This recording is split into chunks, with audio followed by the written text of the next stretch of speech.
నా పేరు madam Mallayya sir. Madam Mallayya గారు వయలిన్ ఇది చేస్తారా? లేదు, సంగీత కళాకారుని సార్. హార్మోనిస్ట్గా.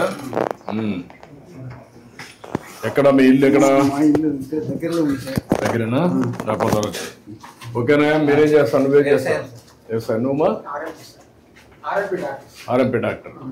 ఓకే, గుడ్, మంచిదమ్మా. నమస్కారం అమ్మా. అమ్మా బాగున్నారా? నమస్కారం అమ్మా. నమస్కారం. నమస్తే అమ్మా. నమస్తే అమ్మా. ఇంకేంటి చెప్పు. ఇంత ఎన్ని సంవత్సరాలు పనిచేసావు హార్మోనిస్ట్గా? నేను ఇప్పుడు అప్పట్లో 40 సంవత్సరాల నుంచి వాయిస్తాను సార్. 40 ఏళ్ళుగా వాయించావు. తర్వాత పోయిన మన ప్రభుత్వంలో కుటుంబ నియంత్రణ అడ్వర్టైజ్ కూడా చేసింది సార్. కుటుంబ నియంత్రణ హరికథలు చెప్పినప్పుడు హరికథ రూపంలో ప్రచారం చేసిన. నీకు గుర్తుండే నువ్వు చేసిన మంచి పనుల వల్ల నీకు ఏంటి సాటిస్ఫాక్షన్ ఈ వృత్తిలో?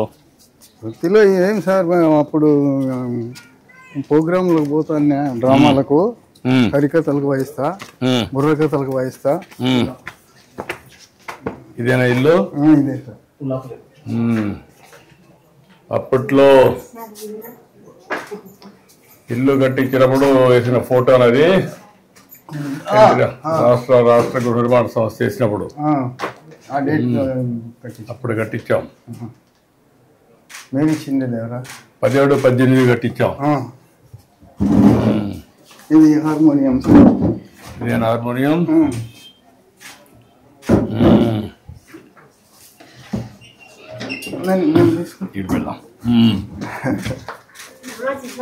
నమస్కారం అమ్మా, బాగున్నావా?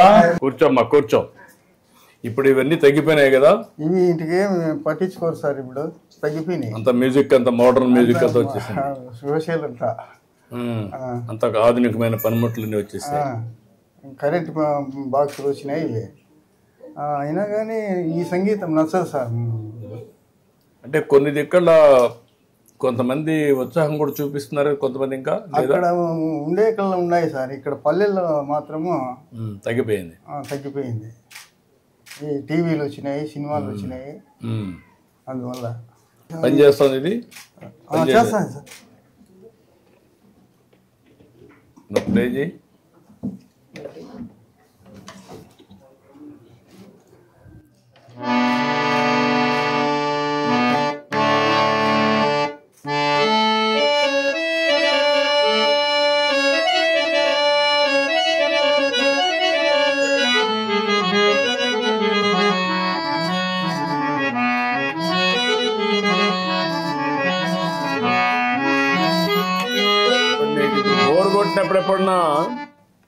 బోర్ కొట్టినప్పుడు ఎప్పుడన్నా హార్మోన్ వాయిస్తావా? వాయించుకుంటా ఉంటాను సార్. నాకు అదే కొంచెం ప్రశాంతత కోసం చేస్తా ఉంటావు. ఇప్పుడు ఏంటి మీ ఇద్దరు, మీకు ఎంతమంది పిల్లలు? నాకు 3 కొడుకులు సార్. ఏం చేస్తారు ముగ్గురు? ఇద్దరు బెంగళూరులో కాపురం ఉన్నారు సార్. ఏం చేస్తారు అక్కడ? ఏదో కూలి పని చేస్తున్నారు పెద్ద కొడుకు. 3వ కొడుకు వచ్చేసి కంటిద్దాల షాప్ పెట్టుకున్నారు. ఎక్కడ? బెంగళూరులోనే. ముగ్గురు బెంగళూరులో ఉన్నారు. వస్తారు అప్పుడప్పుడు? వస్తా ఉంటారు సార్. మీరు పోతా ఉంటారా? పోతా ఉంటాం సార్. చిన్న కొడుకు వచ్చినాడు ఈరోజు. చిన్న కొడుకు ఎక్కడ? 2వ వాడు వచ్చేసి రామా అది రేషన్ షాపు. ఇక్కడ షాప్ వచ్చిందా? ఈ ఊర్లో వచ్చింది. ఊర్లోనే. ఇక్కడే. ఏమ్మా తీసుకో. ఎవరికి ఆయనగా ఇస్తున్నావా? ఏ పెన్షన్ అమ్మా? Artist pension.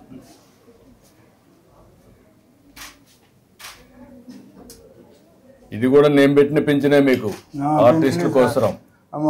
మామూలుగా వృద్ధాప్య పెన్షన్ 250 ఇచ్చేటప్పుడు 500 ఇచ్చినారు సార్. అప్పుడు మళ్ళా మీరు 3000 చేసినారు సార్. 3000 తర్వాత మళ్ళీ ఇప్పుడు 4000 ఇస్తున్నారు. అదే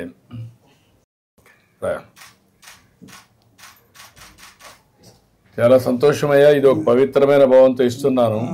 అందరినీ పంపించి ఒక రోజులోనే ఇమ్మంటున్నాను. ఇప్పుడు మీ ఇంటి దగ్గర ఇచ్చింది మాకు కంప్యూటర్లో అమరావతిలో కనపడొస్తుంది. ఈ టైంలో ఇచ్చావు, ఇక్కడ ఈ ప్లేస్లో ఇచ్చావు అని వస్తుంది అనమాట. ఆ విధంగా వీడు కూడా ఒక మంచి భావంతో పనిచేస్తున్నారు. ఇంత మునుపు మారి కాకుండా ఇప్పుడు బాగా చేస్తున్నారు. వీళ్ళు గౌరవంగా చూస్తున్నారా? ఏదో ఊరికే పింఛన్ ఇచ్చామని ఏమన్నా ఏం లేదు సార్, అంటే ఏం లేవా? మర్యాదగానే ఇస్తున్నారు. ఓకే, అది కనుక్కుందామని. కొంచెం పెరాలసిస్ దొరికింది సార్, చెయ్యి దిమ్మైపోయింది, ఆరోగ్యం బాగలేదు. ఇప్పుడు ఎప్పుడన్నా ఊహించావా? నీకు 4,000 ఇచ్చాం, మరీ వికలాంగులు ఉంటే వాళ్ళకి 6,000 ఇస్తున్నాం, ఇంకా మిగిలిన బెడ్ మీదనే ఉంటే వాళ్ళకి 15,000 ఇస్తున్నాం. అట్లా వాళ్ళ పిల్లలు ఉండేవాళ్ళు వాళ్ళు కూడా చూసుకోవాలి. వర్కౌట్ చేద్దాం. ఒక 2 లక్షల రూపాయలు నీకు ఇచ్చేసేయండి నేను అకౌంట్కి.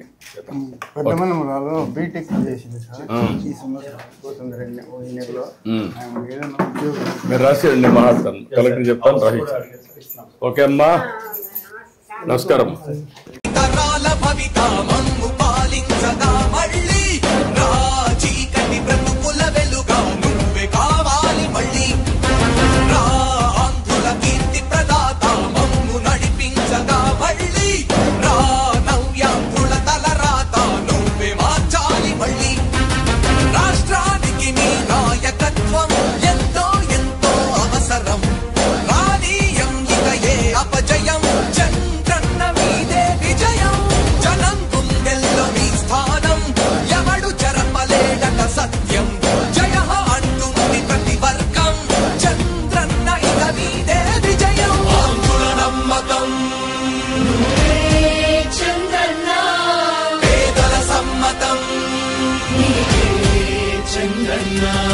ప్రగతి ప్రభంజనం జగతి నీరాజనం.